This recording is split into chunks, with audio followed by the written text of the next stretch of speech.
Good morning, my good people of Bushenyi.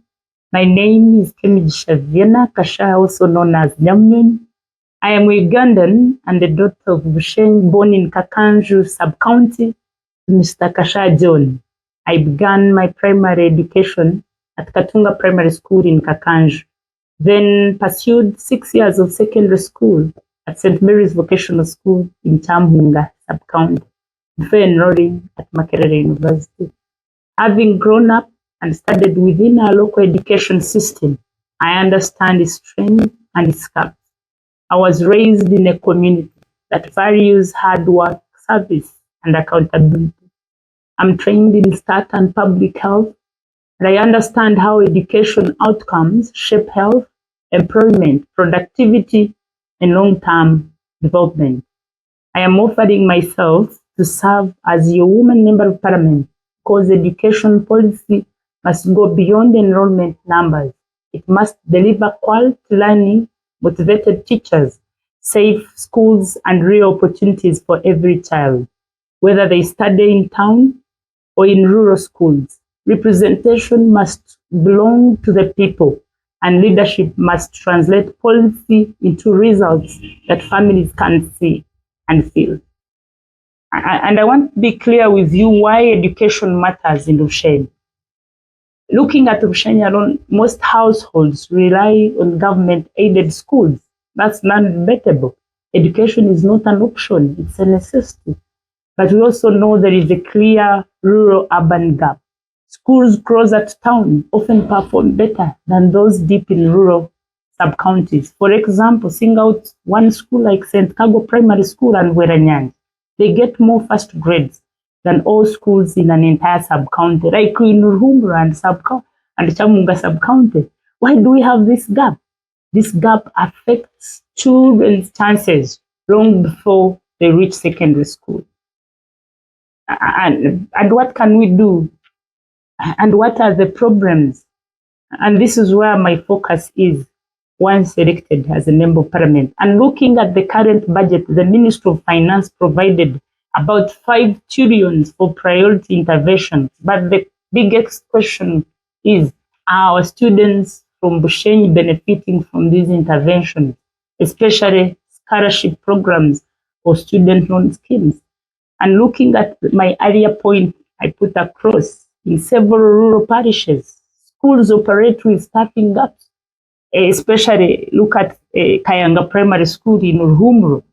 They have also those gaps that are staffing gaps due to delayed recruitment, replacement of teachers who retire or transfer. Some schools are inspected once and reports are usually written, but follow-up is a bit weak. And when you look at the local government assessment that was conducted during the financial year 2023-2024, it showed that Bushenyi local government scored 0 out of 2 due to lack of evidence, and about 126 UP schools were not inspected during term 3 of 2022, term 1 of 2023, and term 2 of 2023. And this is a very big gap that me as a member of parliament, once elected, sure I may not allow. When you look at our classrooms, they remain overcrowded with classroom ratio of about 1 to 8, one classroom, 80 people occupying. And looking at also learning materials are also insufficient. But look at almost 5 trillion. And this is the question I'm raising. About 1 trillion allocated to the education sector as Bushenyi. What is our share? Parents are still asked to meet hidden costs, especially for lunch and scholastic materials.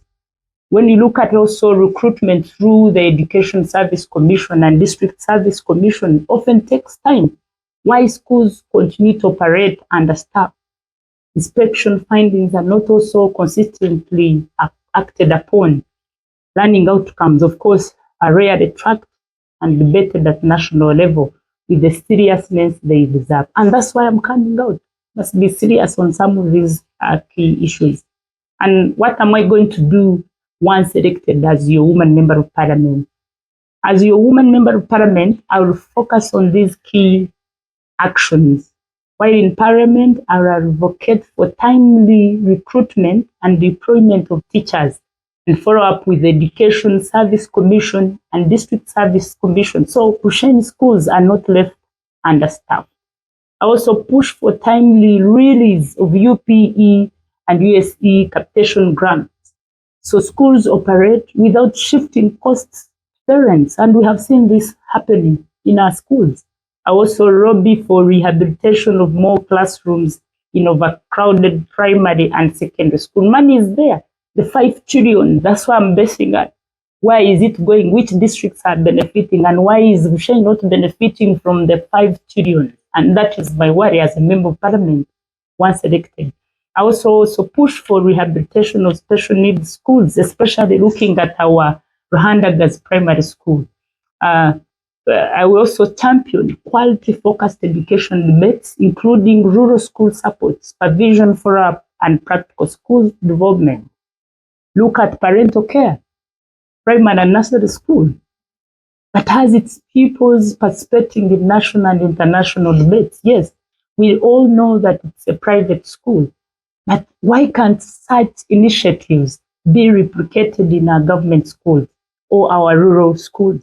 What is it that the parental care primary and nursery school is doing cannot be done in our government schools?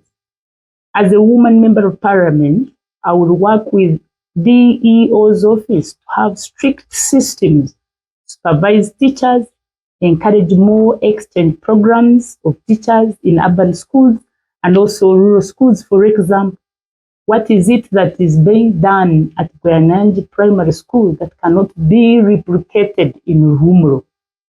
When you look at the people text ratio for Bushenyi as a district, from P7 to P6, it's at 1 to 6, and the normal ratio should be 1 to 3. So our good people tell us, what is missing? Why can't this be achieved? Why I'm basing that? Money is there. Money has been allocated. What's our share as Bushenyi? As the member of parliament, does not run schools, but as an MP must demand results. I commit to regularly engage education stakeholders in Bushenyi, raising school-specific concerns in parliament, and reporting back to you on progress, my people. Together we can cross the rural-urban education gap and give every child in Bushenyi a fair chance. Thank you. Thank you so much. May God bless you, my people of Bushenyi. Nyamunyonnyi, Nyamunyonnyi, Nyamunyonnyi, a winning goal. Ra, ta, ah, ah, ah, ah, ah.